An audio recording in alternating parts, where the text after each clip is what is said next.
తన్నీర్ హరీష్ రావు గారు. Speaker sir, ఇప్పుడు రెండు విషయాలు. బేసికల్లీ మంత్రి గారు దాదాపు I think 1 hour 45 minutes presentation ఇచ్చారు. సో దాంట్లో చాలా విషయాలు సత్యదూరమైనటువంటి విషయాలు కూడా చెప్పారు. అయితే సార్ ఇప్పుడు ఈ రన్నింగ్ కామెంటరీ బంద్ చేస్తే మంచిది సార్, దయచేసి కోఆపరేట్ చేయమనండి. ఒకటి. రెండవది ఒక నిమిషం సార్, నేను మంత్రి గారు మాట్లాడుతున్నప్పుడు నేను అందుకే మీకు సలహా ఇచ్చిన, చాలా మీరు రన్నింగ్ కామెంటరీ ఆపేస్తే అక్కడి నుంచి రన్నింగ్ కామెంటరీ రాదని చెప్పేసి దయచేసి మాట్లాడదు. ఇప్పుడు మేము 2-3 చోట్ల మంత్రి గారు అబద్ధాలు చెప్తే అక్కడ మాత్రం ఫాల్స్ అని నేను మాట్లాడాను. But otherwise we were silently hearing. So ఒకటి సార్, రెండు అవును మరి మీరే గౌరవ శాసనసభ్యులు హరీష్ రావు గారికి తెలుసు, పార్లమెంటరీ అన్పార్లమెంటరీ వర్డ్స్ ఏందో తెలుసు. వారు ఇంతకుముందు మాట్లాడిన పదాన్ని ఉపసంహరించుకోవాల్సిందిగా కోరుతా ఉన్నా. ఎందుకంటే we will set a trend sir, nothing. అయితే I stand for correction. I agree with Sridhar Babu, fairly I agree. ఒకటి సార్, ఇప్పుడు నేను అనేది ఏంటంటే గౌరవ సభానాయకులు బయట మాట్లాడుతూ ఎన్ని గంటలైనా చర్చిద్దాము, మీకు ఎంత సమయమైనా ఇస్తాము అని స్పష్టంగా సభానాయకుల వారు చెప్పారు. ఇంత మంచి ఇంపార్టెంట్ సబ్జెక్ట్ మీద 30 నిమిషాలు మాట్లాడడం అంటే అది అయ్యే పని కాదు. I require at least 2 hours. I request honourable speaker, at least give us 2 hours time. Number 1. Number two, గౌరవనీయులైన ఇరిగేషన్ శాఖ మంత్రి గారు కానీ గౌరవనీయులైన ఇతర మంత్రులు, ముఖ్యమంత్రి గారైనా ఏదైనా మాట్లాడాలనుకుంటే నోట్ చేసుకోమనండి. నాకేదన్నా క్లారిటీ ఇవ్వాలనుకుంటే నేను మాట్లాడడం అయిపోయిన తర్వాత వాళ్ళు మాట్లాడితే అది బాగుంటుంది సార్. ఏమవుతుందంటే ప్రతిసారి మేము మాట్లాడినప్పుడు సడన్గా వాళ్ళు లేచి ఏదో ఒక విషయాన్ని, కొత్త విషయాన్ని మా మీద జల్తారు. నేను దానికి కౌంటర్ ఇచ్చే ప్రయత్నంలో ఏం జరుగుతుంది అంటే నా సబ్జెక్ట్ టైం అనేటువంటిది తగ్గిపోతూ ఉంది. ఇప్పుడు సబ్జెక్ట్ మీద మాట్లాడితే ఇబ్బంది లేదు, కానీ వాళ్ళు ఏం చేస్తున్నారంటే టు డీవియేట్, వాళ్ళు వేరే టాపిక్ని తెస్తూ ఉన్నారు. ఐ సిన్సియర్లీ రిక్వెస్ట్, ఒకవేళ ఇంటర్ఫియర్ అయ్యేది ఉంటే ఇరిగేషన్ మినిస్టర్ గారినో, సీఎం గారినో, ఎలియే మినిస్టర్ గారిని ఇంటర్ఫియర్ గమ్మనండి. కానీ ఏ మంత్రి గారైనా, ఏ సభ్యుడైనా లేచి ఇంటర్ఫియర్ అయిపోతే ఏమవుతుందంటే సబ్జెక్ట్ మీద ఒక క్వాలిటేటివ్ డిస్కషన్ జరగడానికి అవకాశం ఉండదు. So I request sincerely through you the government, so please let them not interfere. నాది అయిపోయేదాకా కూడా దయచేసి ఇంటరప్ట్ చేయొద్దని మీ ద్వారా వారిని విజ్ఞప్తి చేస్తాను. అయితే అధ్యక్ష, హరీష్ రావు గారు, ఎస్ సార్, మీరు సీనియర్ సభ్యులు, ఎల్ఏ మినిస్టర్గా కూడా పనిచేశారు.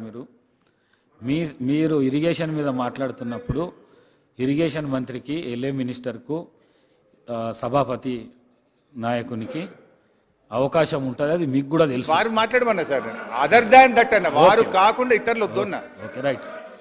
అయితే అధ్యక్ష 3-4 విషయాలు అధ్యక్ష.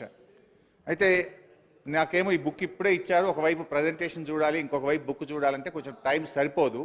బట్ నేను చూసినంత సేపట్లో ఇమీడియట్లీ ఒక 4 సత్యదూరమైన విషయాలు ఈ బుక్లో ఉన్నాయి అధ్యక్ష. 4 సత్యదూరమైన విషయాలు ఉన్నాయి. అంటే ఈ బుక్ అంతా కూడా తప్పుల తడకగా గత ప్రభుత్వం మీద బురద జల్లాలనేటువంటి ఉద్దేశంతో ఒక ఇంటెన్షనల్గా ఈ బుక్ను ఈ సభలో ప్రవేశపెట్టారు. I will prove sir. ఇంకా చాలా ఉన్నాయి కానీ ఒక 4 ఇమీడియట్గా ప్రూవ్ చేస్తాను. తర్వాత రేపు మళ్ళీ ప్రెస్ మీట్లో కూడా మిగతా విషయాలు చెప్తాను.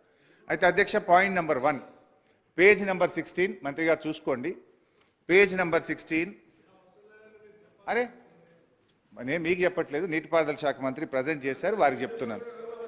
అధ్యక్ష, పేజ్ నెంబర్ 16 పారాగ్రాఫ్ 1, మంత్రి గారు ఇందులో మాట్లాడుతూ మిడ్మానేర్, ఎల్లంపల్లి ప్రాజెక్టులు ఉమ్మడి రాష్ట్రంలోనే పూర్తయ్యాయి అని స్పష్టంగా ఇందులో మెన్షన్ చేసినారు. But the fact is Mid Manair project అనేటువంటిది అధ్యక్ష, నేను ఆ రోజు 2014లో నీటిపారుదల శాఖ మంత్రిగా పదవీ బాధ్యతలు చేపట్టిన నాటికి మిడ్మానేర్లో 2014లో నేను పదవీ బాధ్యతలు చేపట్టే నాటికి మిడ్మానేర్లో జరిగిన వాల్యూ ఆఫ్ వర్క్స్ 106 కోట్లు. ఆ తర్వాత మా ప్రభుత్వం అధికారంలోకి వచ్చిన తర్వాత 775 కోట్ల రూపాయలు ఖర్చు పెట్టి 3 ఏళ్ల తర్వాత మిడ్మానేర్ ప్రాజెక్టును పూర్తి చేయడం జరిగింది. అంటే ఇంత పచ్చిగా సత్యదూరమైనటువంటి విషయాలను మా ప్రభుత్వంలో పూర్తి చేశారని చెప్పారు. This is false number 1. ఇకపోతే అధ్యక్ష, రెండవ విషయానికి వస్తే ఇందాక నేను అదే ఛాలెంజ్ చేసిన, ఒకవేళ మిడ్మానేర్ కానీ మీ సమైక్య రాష్ట్రంలో మీ కాంగ్రెస్ పాలనలో పూర్తయి ఉంటే నేను ఎమ్మెల్యేగా రాజీనామా చేసి మళ్ళీ ఈ సభలో అడుగు పెట్టను అని కూడా ఛాలెంజ్ చేసిన నేను. సో అదే సందర్భంలో నేను మిమ్మల్ని మైక్ అడిగితే మీరు నాకు ఇవ్వలేదు. సో ఇంత పచ్చి అబద్ధాలు మాట్లాడకూడదు. Point number 1. పాయింట్ నెంబర్ 2, ఖర్చులు వర్సెస్ ఆయకట్టు. ఖర్చులు వర్సెస్ ఆయకట్టులో ఈ బుక్కులోనే 2 చోట్ల 2 రకాలుగా చెప్పినారు. అసలు విషయం ఇంకా వేరే ఉంది. బట్ ఈ బుక్కులోనే 2 చోట్ల 2 రకాలు చెప్పారు. పేజ్ నెంబర్ 8లో ఈ బుక్లో ఏం చెప్పారంటే, పేజ్ నెంబర్ 8 టేబుల్ నెంబర్ 2.1 ఇందులో ఏం చెప్పారు అంటే అప్ టు 1956 అంటే 2014కు ముందు మొత్తం కలిపి ఏం చెప్పారంటే 57,79,000 ఎకరాలకు నీళ్ళు ఇచ్చాము, ఖర్చు 54,234 కోట్లు ఖర్చు పెట్టాము అని ఈ పేజ్ నెంబర్ 8లో చెప్పారు. 54,234 కోట్లు ఖర్చు పెట్టి 57,79,000 ఎకరాలకు నీళ్ళు ఇచ్చామన్నారు. మరి ఇదే బుక్లో పేజ్ నెంబర్ 37 చూడండి. పేజ్ నెంబర్ 37లో ఏం చెప్పారంటే, పేజ్ నెంబర్ 37లో 1956-2014 వరకు ఉమ్మడి ఆంధ్రప్రదేశ్లో తెలంగాణ ప్రాంతంలో నీటిపారుదల ప్రాజెక్టులపై 54,234 కోట్లు ఖర్చు పెట్టి 41,76,000 ఎకరాలకు నీరు అందించాం. ఇక్కడనేమో 41 లక్ష చెప్పారు, ఇక్కడనేమో 57,79,000 ఎకరాలకు నీళ్లు అందించామని ఒక పుస్తకంలో 2 ఫిగర్లు డిఫరెంట్ ఫిగర్స్ కోట్ చేసినారు. అయితే అమౌంట్ అంతకంటే ముందు నిజాం సమయంలో కట్టిన ప్లేస్ అది.